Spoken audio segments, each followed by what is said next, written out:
wabarakatuh. Ya, selamat pagi anak-anak. Pagi Bu. Bagaimana keadaannya hari ini, sehat? Sehat. Ya, sebelum memulai pelajaran pada pagi hari ini, silakan ketua kelas dipersilakan untuk memimpin doa pada pagi hari ini. Untuk memulai kegiatan belajar pada pagi hari ini, berdoa menurut agama dan kepercayaan masing-masing. Berdoa mulai.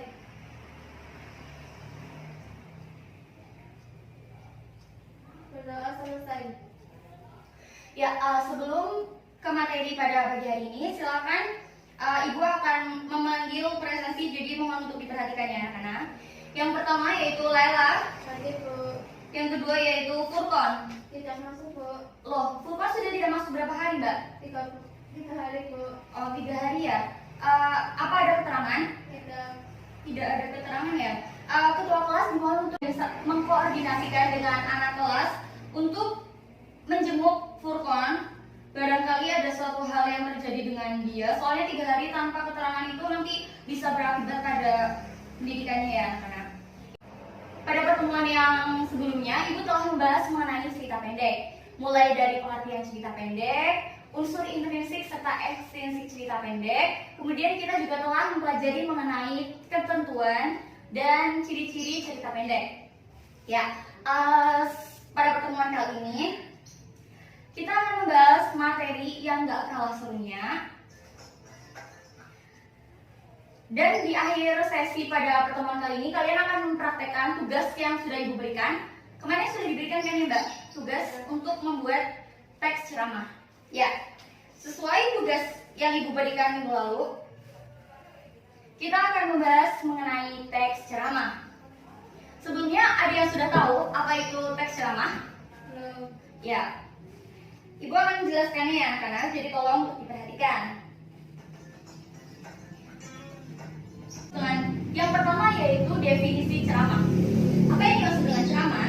Ceramah adalah pesan yang memberikan saran dan petunjuk yang bersifat persuasif. Mbak Ella sudah tahu apa itu persuasif?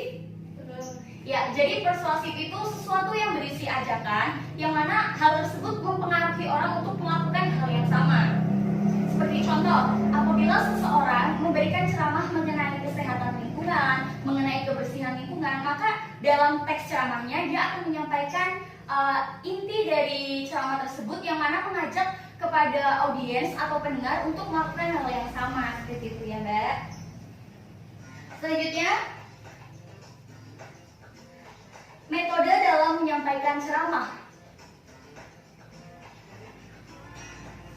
Ya, ada 4 metode dalam menyampaikan ceramah. Yang pertama yaitu metode mendadak atau impromptu. Yang kedua yaitu metode membaca naskah atau disebut juga dengan metode naskah. Yang ketiga yaitu ada metode hafalan atau memoriter. Dan yang keempat ada metode ekstemporan. Yang dimaksud dengan metode ekstemporan adalah apabila kita akan menyampaikan suatu teks ceramah, kita hanya menyiapkan poin-poin yang akan kita bawakan atau poin-poin pentingnya saja.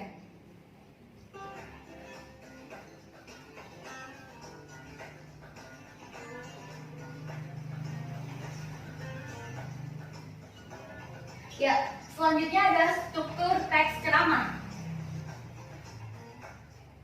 Ya, struktur teks ceramah dibagi menjadi 3. Yang pertama yaitu pendahuluan yang berisi salam pembuka, kemudian ucapan syukur dan lain sebagainya. Yang kedua yaitu isi yang berisi inti dari ceramah yang akan disampaikan. Dan yang terakhir yaitu penutup yang berisi saran, kesimpulan ataupun ajakan penutup dan salam penutup. Ya, sebelumnya dari tempat duduk kelihatan kan ya Mbak? Kelihatan Bu. Ya.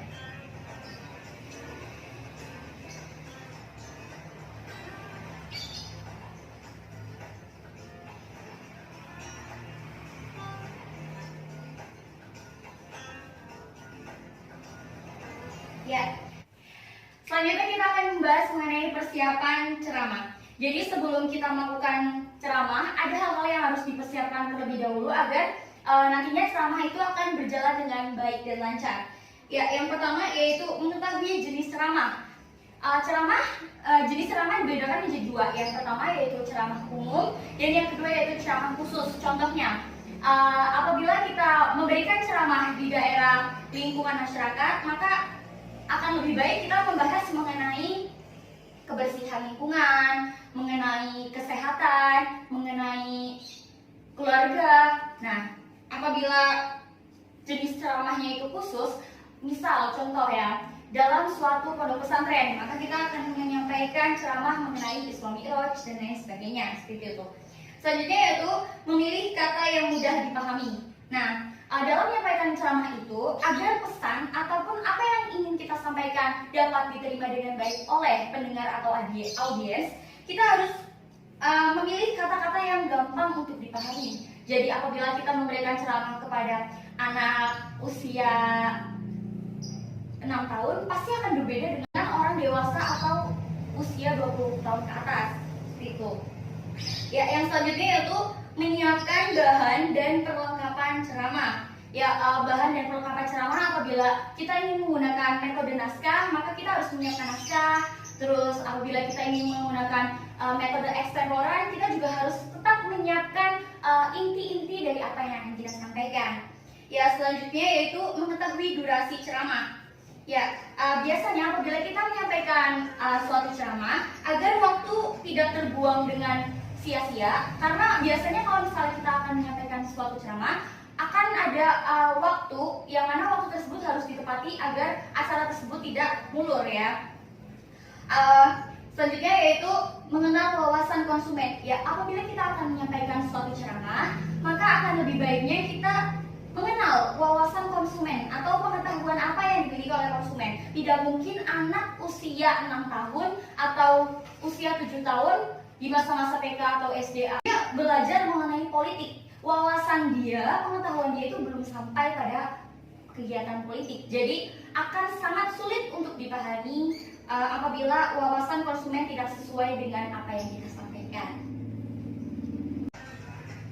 Selanjutnya yaitu, ya, ini ada tips bagaimana kita menyampaikan ceramah dengan baik dan benar.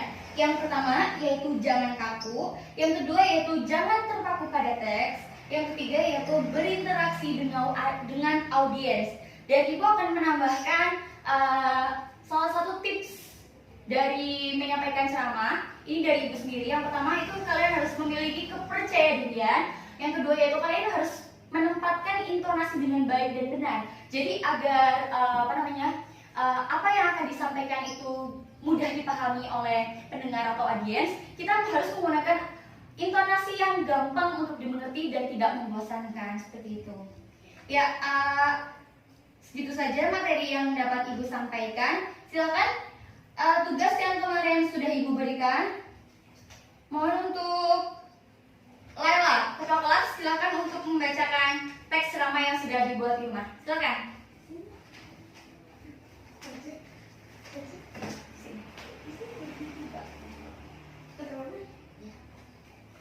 Assalamualaikum warahmatullahi wabarakatuh. Waalaikumsalam warahmatullahi wabarakatuh. Puji syukur kita panjatkan kehadirat Allah Subhanahu wa Ta'ala, karena berkat rahmat dan karunia-Nya jualah kita dapat berkumpul dalam keadaan sehat walafiat tanpa ada kekurangan apapun. Tak lupa pula kita bersyukur karena hidayahnya yang tercurah kepada kita semoga sehingga pada kesempatan kali ini kita berkumpul di tempat yang berbahagia ini. Bapak dan Ibu yang terhormat serta teman-teman yang berbahagia, tersenyum setiap orang menginginkan hidup rukun dan damai. Tidak ada orang yang tidak menginginkannya. Hanya saja cukup setiap orang menginterpretasikan dan meraihnya berbeda-beda. Hidup rukun dan damai juga mencapai lingkungan yang nyaman, tentram, damai dan tentang antar masyarakat. Jika kita ingin mencapai hidup rukun dan damai, langkah pertama dan paling penting yang harus kita lakukan adalah mencintai sesama kita, baik manusia maupun lingkungan. Hanya dengan mencintai dan menghargai orang lain, kita dapat menerima perilaku yang sama pula. Hanya dengan mencintai dan dicintai pula, kedamaian dan kerukunan dapat tercipta di kehidupan kita. Demikian pidato yang dapat saya sampaikan, semoga bermanfaat bagi kita semua. Salah dan hilaf saya mohon maaf. Wassalamualaikum warahmatullahi wabarakatuh. Ya, waalaikumsalam warahmatullahi wabarakatuh. Ya, dimohon teman-teman untuk tepukan kepada ketua kelas kita yang Ya, tadi Ibu telah menyampaikan salah satunya yaitu membaca tidak kaku. Tadi Mbak Ella sudah lumayan, cuma kekurangannya adalah masih kaku, kurang ekspresif, kurang menggunakan intonasi yang baik dan benar. Kemudian Mbak Ella juga masih agak malu-malu ya, belum percaya diri sepertinya. Ya, jadi silakan Mbak Ella duduk. Ibu akan mencontohkan cara membaca ceramah yang sesuai dengan ketentuan. Ya, untuk memulai ceramah, salam harus disertai dengan senyuman dan ekspresi menyapa kepada audiens. Contoh, Assalamualaikum warahmatullahi wabarakatuh. Seperti itu. Ya, selanjutnya, coba ya, Ibu akan baca. Tadi kan Ibu sudah menjelaskan mengenai metode dalam menyampaikan ceramah. Salah satunya yaitu metode naskah atau membaca seperti yang telah Mbak Ella praktekkan tadi di depan ya. Jadi walaupun kita itu membaca, akan tetapi kita tuh nggak terpaku dengan teks, Mbak. Kita harus show up atau gimana ya? Istilahnya tuh kita harus ekspresif walaupun kita tuh membaca. Seperti ini contohnya. Assalamualaikum warahmatullahi wabarakatuh. Marilah kita panjatkan puji syukur kehadirat Tuhan Yang Maha Esa karena telah memberikan nikmat serta segala berkatnya pada kita sehingga masih diberi kesempatan berkumpul bersama di tempat ini. Ya, jadi walaupun kita membaca, akan tetapi kita tuh jangan kayak seakan-akan terpaku pada teks, seakan-akan kita sangat bergantung dengan teks, itu jangan. Jadi kita harus tetap memperhatikan audiens agar audiens itu balik memperhatikan kita gitu. Kepada yang terhormat Bapak Kepala Sekolah, jangan lupa apabila kita memberikan suatu ucapan penghormatan kepada kepala sekolah atau kepada guru atau kepada wali murid, kita harus memberikan senyum yang disertai senyuman yang ikhlas. Yang terhormat Bapak atau Ibu guru dan staf serta teman-teman sekalian yang saya banggakan. Kita semua tahu bahwa banyak sekali terjadi kenakalan remaja pada saat ini. Dengan banyaknya perbuatan negatif di masyarakat, contohnya seperti merokok dan yang lebih bahayanya yaitu mencoba narkoba di usia dini. Ya, jadi kita juga bisa mempergunakan tangan kita untuk lebih mengekspresikannya.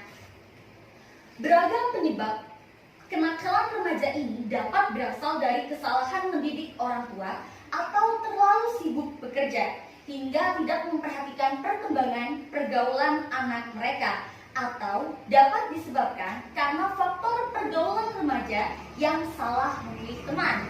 Nah, jadi kalian nanti di sini harus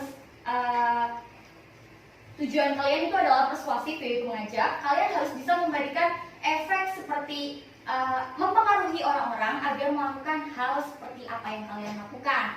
Seperti contoh, kalian memberikan ceramah mengenai seks bebas atau narkoba, kalian harus mengajak kepada generasi muda untuk benar-benar menjauhi, untuk benar-benar mempengaruhi mereka bahwa hal tersebut adalah kegiatan yang salah. Maka kalian tidak bisa mengatakan bahwa teman-teman, kita tidak boleh mendekati narkoba, kita tidak boleh mendekati seks bebas, akan tetapi harus lebih semangat, penuh penekanan, penuh ajakan, yang mana hal tersebut dapat mempengaruhi pendengar. Seperti contoh, seperti apa yang telah saya sampaikan tadi, bahwa seks bebas dan juga narkoba adalah suatu hal yang sangat buruk untuk dilakukan, khususnya kita sebagai seorang generasi muda, seorang estafet kepemimpinan bangsa ini. Kitalah yang akan melanjutkan estafet kepemimpinan bangsa ini. Bagaimana bangsa ini ke depannya akan menjadi bangsa yang baik apabila kita sebagai generasi mudanya saja tidak mampu menjalankan kewajiban kita sebagai seorang remaja yang baik, yaitu menuntut ilmu, bekerja keras, kemudian menjauhi segala macam hal-hal yang dapat merusak perkembangan bangsa ini seperti rokok, minuman keras, narkoba, dan seks bebas. Ya, seperti itu. Bisa dipahami, Mbak Ella? Ya, untuk anak-anak yang lain, sekarang waktu sudah menunjukkan pukul 9.30. 5 menit lagi kalian akan istirahat. Jadi untuk anak-anak yang belum maju, minggu depan diharapkan bisa semuanya maju ya. Ya, sebelum mengakhiri kegiatan belajar pada pagi hari ini, apakah ada yang mau ditanyakan? Tidak. Ya, sekian materi yang Ibu sampaikan. Apabila ada sesuatu hal yang masih bingung atau perlu ditanyakan, silakan untuk bertanya di pertemuan yang akan datang ya anak-anak. Ya, dari Ibu cukup sekian. Terima kasih atas perhatiannya. Wassalamualaikum warahmatullahi wabarakatuh.